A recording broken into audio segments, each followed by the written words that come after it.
The signature that changed everything. The mediation room inside the Atlanta family courthouse felt unnaturally cold, as if the air itself had chosen sides. A long mahogany table separated two people who had once shared a life, a home, and promises whispered in the dark. On one side sat Adrian Hale, impeccably dressed in a tailored suit that screamed wealth and authority. He leaned back comfortably, one arm draped over the leather chair, a smug smile playing on his lips. To him, this wasn't an ending, it was a victory ceremony.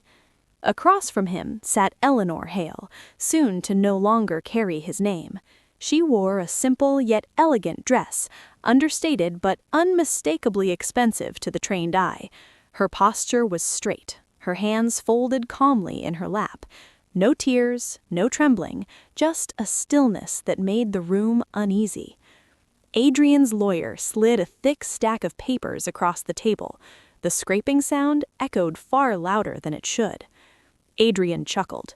"You're really making the biggest mistake of your life," he said, loudly, making sure everyone in the room heard him. "You think you can survive in this city without me?" Eleanor didn't respond.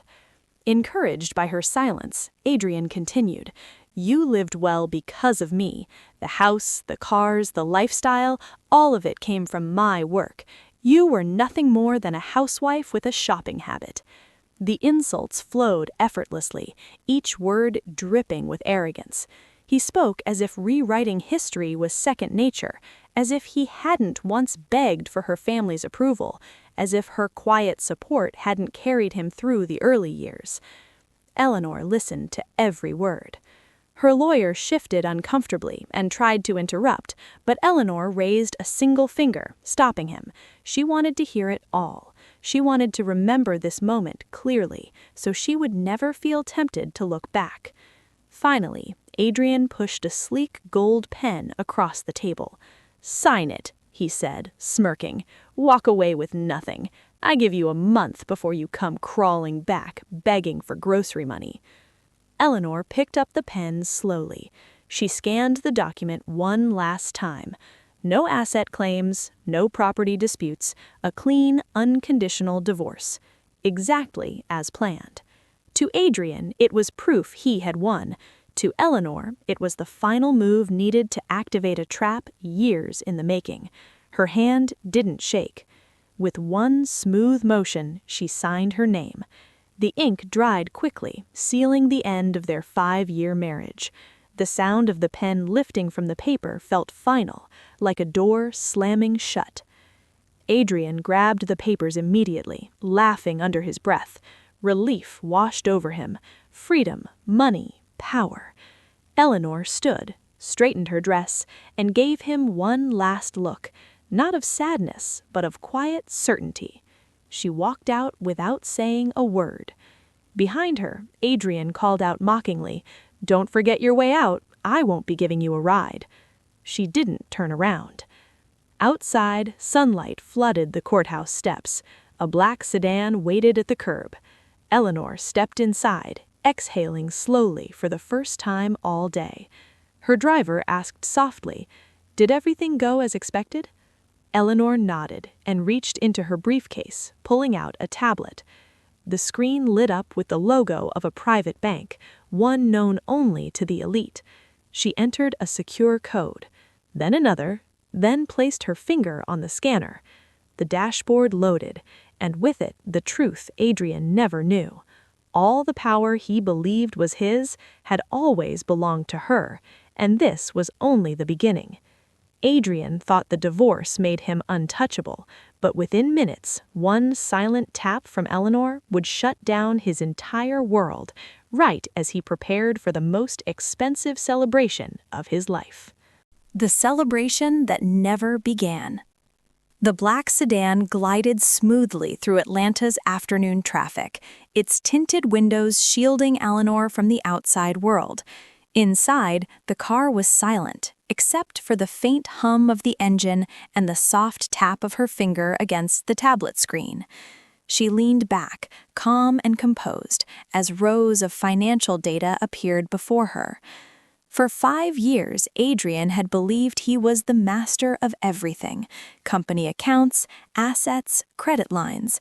What he never realized was that his access was conditional, temporary, a privilege granted by her family, not a right earned by him.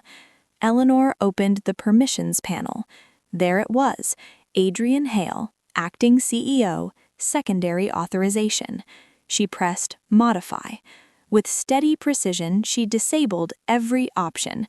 Credit cards, blocked. Cash withdrawals, frozen. Corporate transfers, revoked. Digital authorization tokens, disconnected. A warning flashed on the screen. This action will suspend all financial activity for this user. Eleanor didn't hesitate. She confirmed. A green checkmark appeared. Access successfully revoked. She closed her eyes briefly, imagining what Adrian was doing at that very moment, probably bragging, celebrating, telling his mistress how easily he had won the divorce. He had no idea his freedom had just expired. Across town, Adrian was in the best mood he'd had in years. He tossed his phone onto the passenger seat of his luxury company car and laughed loudly as he drove. On the line moments earlier, Vivia, his fiancée-to-be, had squealed with excitement when he told her the divorce was finalized. She didn't ask for a single thing, Adrian boasted. The company, the money, the lifestyle, it's all still mine. Vivia was already dreaming aloud about chandeliers, imported flowers, and a wedding that would make headlines. Adrian loved it. He loved the attention. He loved proving, especially to Eleanor's family, that he didn't need them. Their destination was one of Atlanta's most prestigious five-star hotels, a venue known for hosting billionaire weddings and political elites. As Adrian and Vivia walked in, staff greeted them with polished smiles. "I want your most expensive banquet package," Adrian said confidently, "as soon as possible." The banquet manager brought out a glossy catalog. Vivia flipped through it like a child opening gifts on Christmas morning. Her finger stopped on a page filled with crystal chandeliers and gold-trimmed decor. "This one," she said breathlessly, "the royal package. Price, $350,000.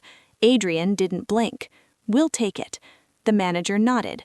A 50% deposit is required to confirm the date. Adrian pulled out his black credit card, the one he loved flashing at restaurants, and placed it on the table with a dramatic tap. The machine beeped. Declined. The manager frowned politely and tried again. Declined. Adrian laughed awkwardly. "Must be a network issue. Try once more." Same result. A flicker of irritation crossed Vivia's face. "No problem," Adrian said quickly, forcing a smile. "My bank system is glitching today." Trying to save face, he reached into his briefcase and pulled out the company checkbook. With a confident flourish, he wrote a check for the full amount and signed it. "That'll clear," he said firmly. The manager hesitated, but nodded. "We'll proceed with preparations." Relief washed over Adrian. Crisis averted.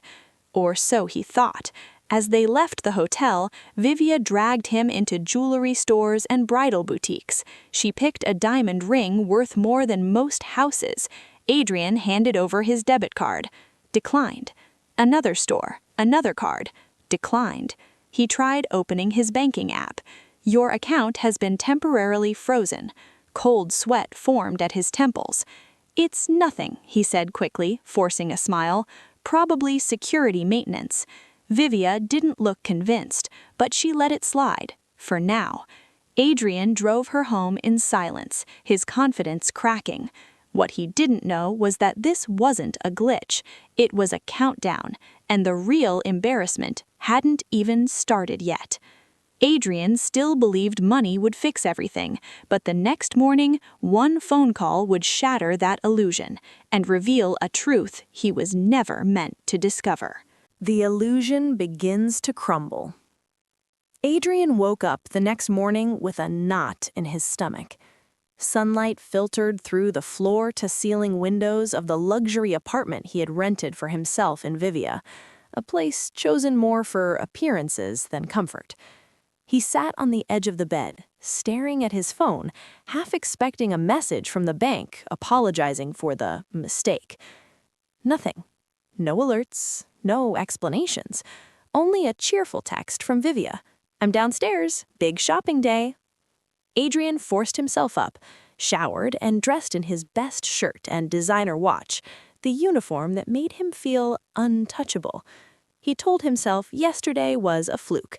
Banks made errors all the time. They had to.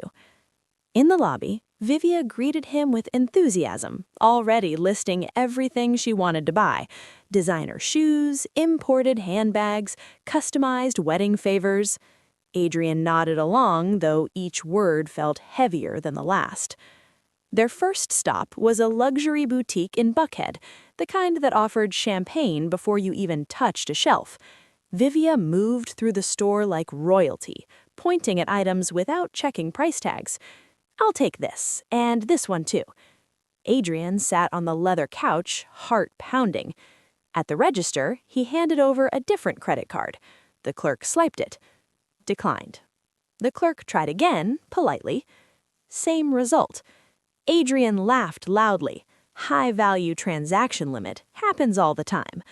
Vivia crossed her arms. Her smile faded. "Use another card." He did. Declined. This time, the clerk's expression changed. Subtle, but unmistakable. Adrian leaned closer and whispered, "Give me your account number. I'll have my finance team wire the money." Reluctantly, the manager agreed, on one condition: proof of transfer within 3 hours.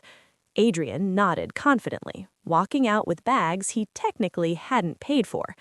But the weight on his chest only grew. Next, Vivia insisted on visiting a luxury car dealership. "I need a new car for the wedding," she said casually, "something that matches my dress." Adrian agreed quickly. Leasing wouldn't require immediate payment, or so he believed. They chose a deep red sports sedan. Adrian sat behind the wheel, inhaling the smell of new leather. For a moment, he felt powerful again. That illusion shattered in the finance office. The salesman's smile froze as he stared at the screen. He called his manager. They whispered. Adrian tapped the table impatiently. "Is there a problem?" The manager cleared his throat. "Mr. Hale, your authorization was automatically rejected." "What?" Adrian snapped. "That's impossible." "Your name is flagged due to frozen assets and an ownership dispute." The words hit like a slap. Vivia looked at him stunned. "What does that mean?" Adrian stood up abruptly. "Your system is wrong."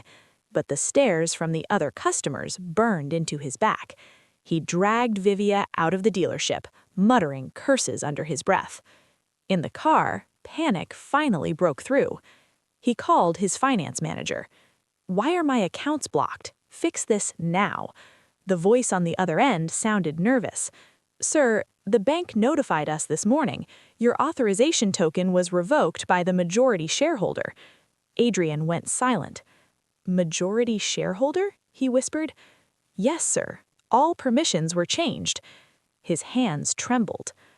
That night, miles away, Eleanor sat calmly in her office reviewing reports. Her assistant placed a cream-colored envelope on the desk. An invitation. Adrian and Vivia's wedding. Eleanor opened it slowly, reading the date. 2 days away. She picked up a pen and wrote one word on the RSVP card. Attending.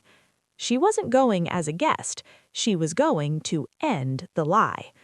Adrian still believed he could bluff his way through the wedding, but he had no idea Eleanor was about to walk in with the one man who could destroy him in front of everyone. The night the lights went out. The wedding day arrived wrapped in luxury and illusion.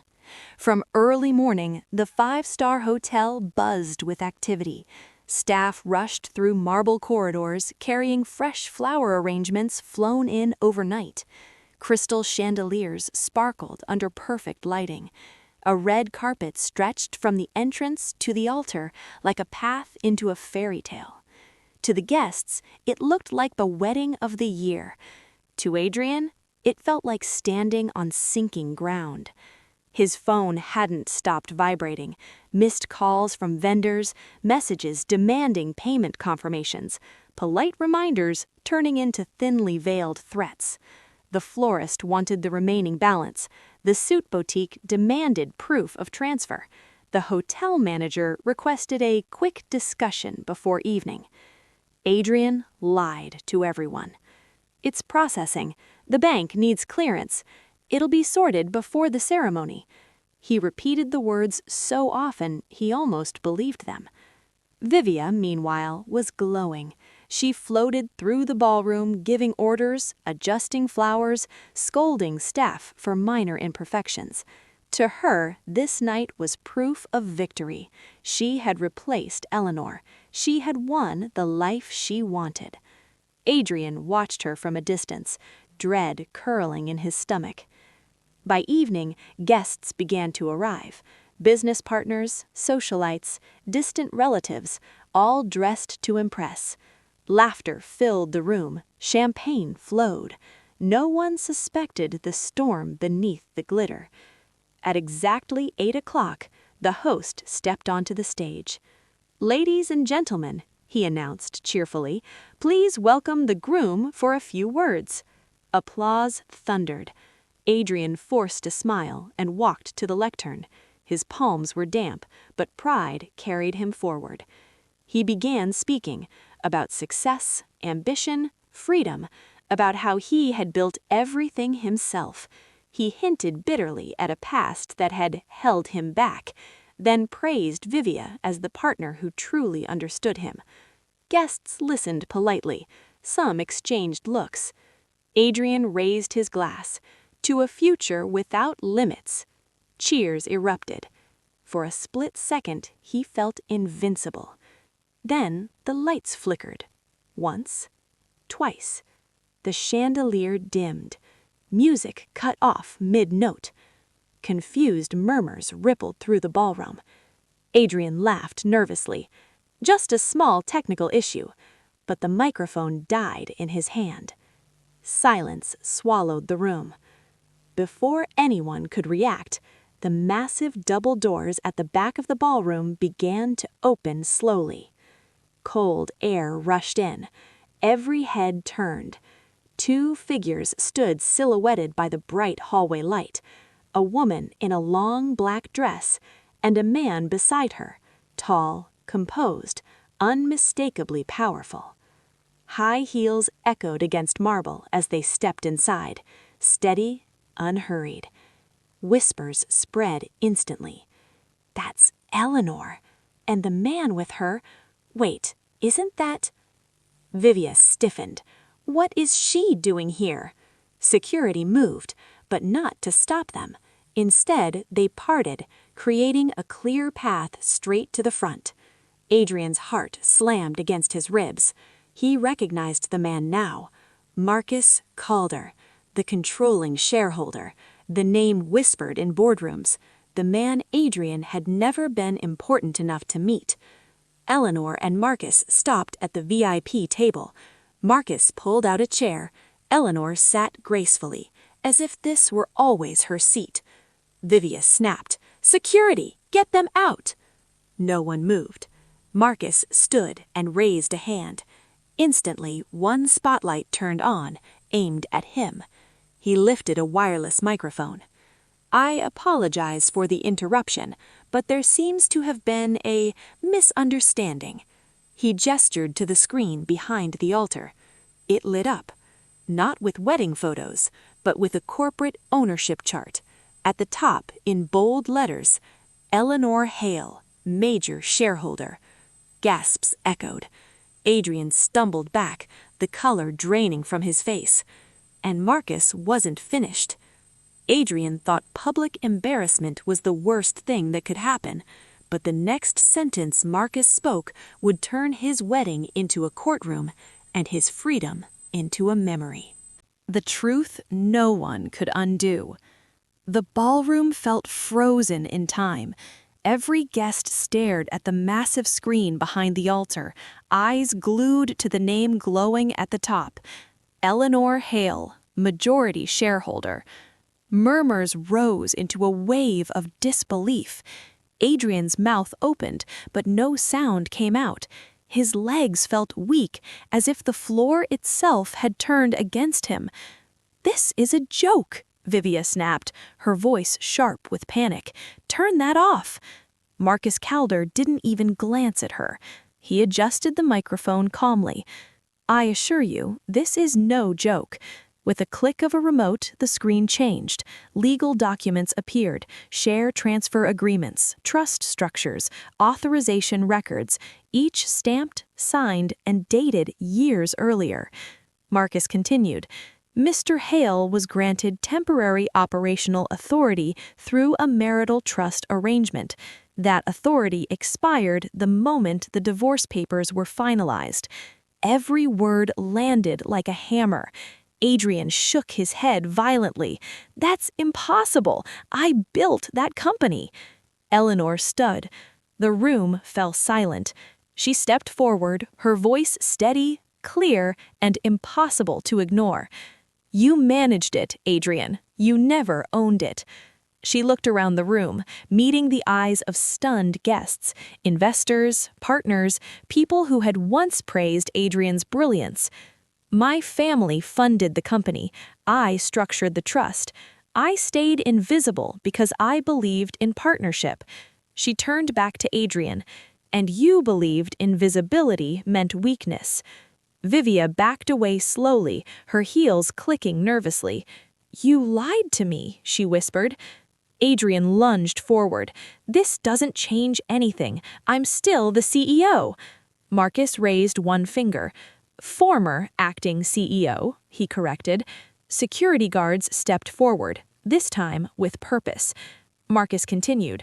"Earlier today, the board unanimously voted to remove Mr. Hale from all executive positions, effective immediately." A collective gasp filled the hall.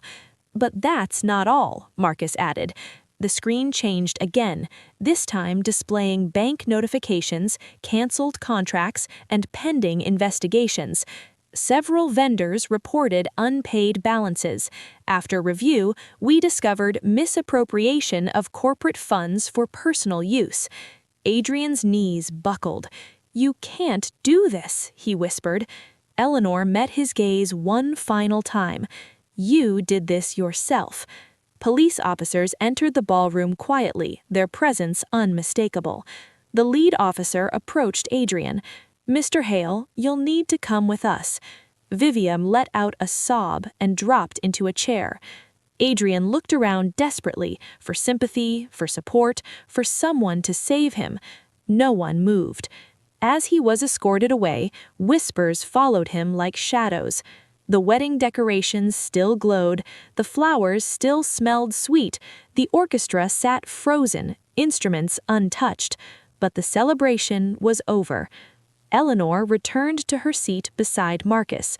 A guest hesitantly raised a glass, unsure whether to laugh or cry. Marcus leaned toward Eleanor and spoke softly. "You were right to wait." Eleanor allowed herself a small smile. "I didn't want revenge, I wanted the truth."